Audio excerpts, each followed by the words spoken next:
It's from Salon, a guy named Gary Legum. And I just have to share it with you almost word for word here because it's something I've been talking about and you've been talking about. Especially if you are a liberal or progressive or a Democrat and you just have had the shits of the Democratic Party establishment. Haven't we all? But this may be the wrong time to act on that. But let me just share with you what Gary wrote. He starts out by saying, these jokes aren't funny anymore. Can we all agree now that the third-party candidates are useless? We want vital third parties and serious alternatives. Instead, we get Gary Johnson, Evan McMullin, and Jill Stein. Gary Johnson has now had his Rick Perry-esque oops moment again. The latest brain freeze by the Libertarian Party's presidential candidate came during a town hall broadcast on MSNBC and hosted by the channel's human bullhorn, Chris Matthews. Asked to name a current foreign leader he admires, Johnson could not come up with a single name. To be fair, his vice presidential running mate, William Weld, didn't do much better, blurting out the name of Israel's Shimon Peres, who has not held office for 2 years and also is dead.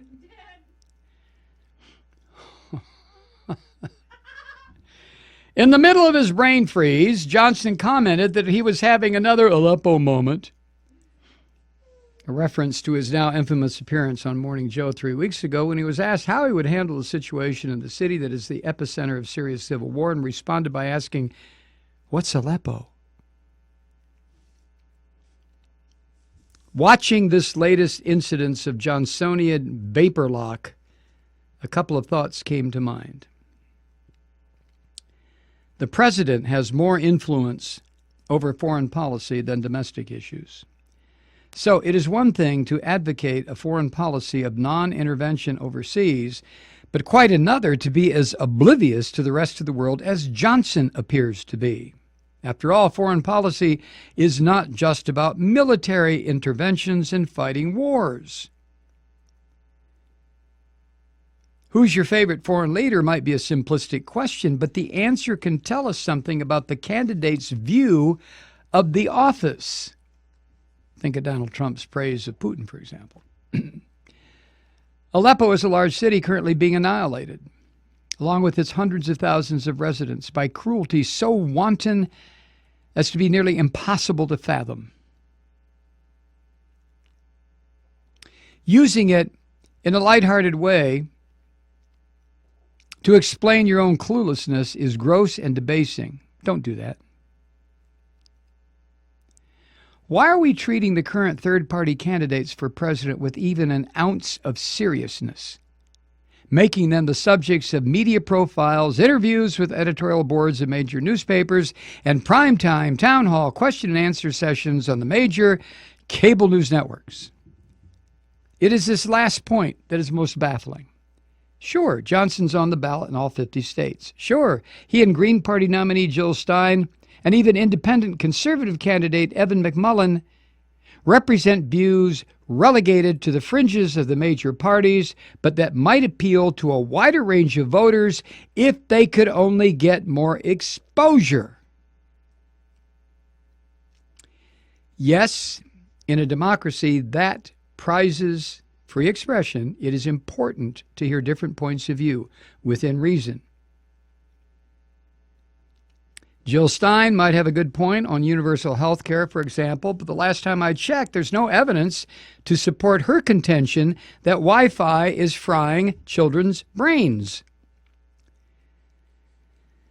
The problem is that a presidential race is not the place to air these views if one is not a truly viable presidential candidate.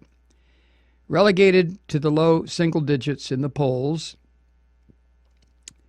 the Libertarians and the Green Party are a sideshow, entertaining us mostly by being silly distractions from the intense, constant, laser-like focus on Republican presidential nominee Donald Trump and his rival, Hillary Clinton.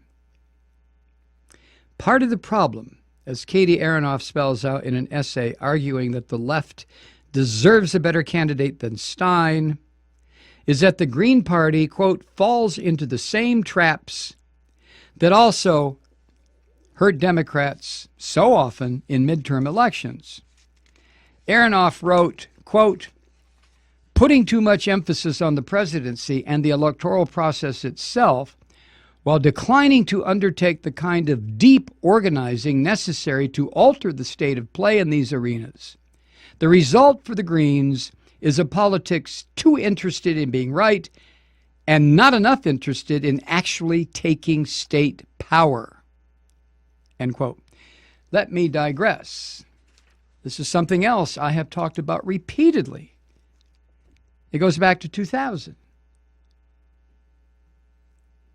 If a third-party candidate is serious about being president, then God damn it, don't wait until 8 months before the election and leap out of the weeds and say, here I am, which is what Ralph Nader did. Now, Bernie Sanders, even Bernie, he's only been an announced viable candidate, or he was, for what, 17, 18 months. So that when the Democratic Party establishment decided to fuck him over, not enough people were aware of him. Oh, yeah, we had the Bernie bros. I was one. You were one. But outside of that, but I digress. The same can be said of the libertarians, who can exist, often uneasily, within the Republican Party, but usually get scoffed at or even outright ignored when it comes to some of their core issues. The problem with only popping up every 4 years to pull 1% of the popular vote is that a candidate and a party become nothing more than a statistically insignificant protest vote, an expression of the voter as atomistic consumer model of political expression. In our winner-take-all system, such votes of conscience do nothing but marginalize the voters who cast them and the candidates they support.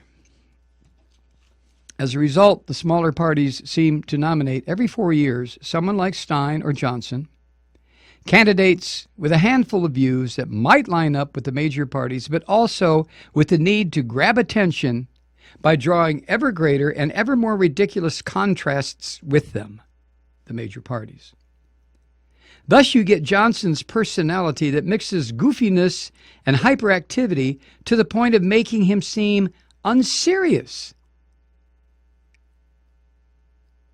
If Democratic vice presidential nominee Tim Kaine is America's lovably dorky dad, Gary Johnson is its divorced stoner dad who forgets to pick us up every other weekend.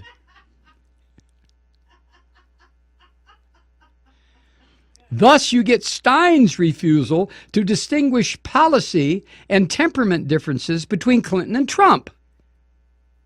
A view of national politics so unsophisticated and self-serving as to be undeserving of comment. Amen.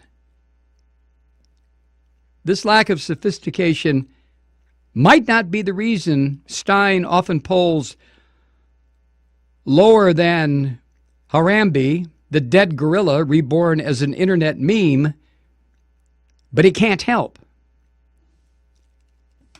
Our system's winner-take-all setup has accommodated vibrant third parties in the past under similar historical circumstances to those that we are now living through.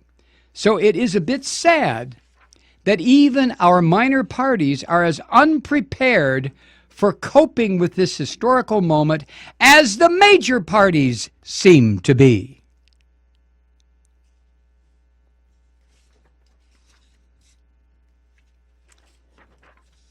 Fini.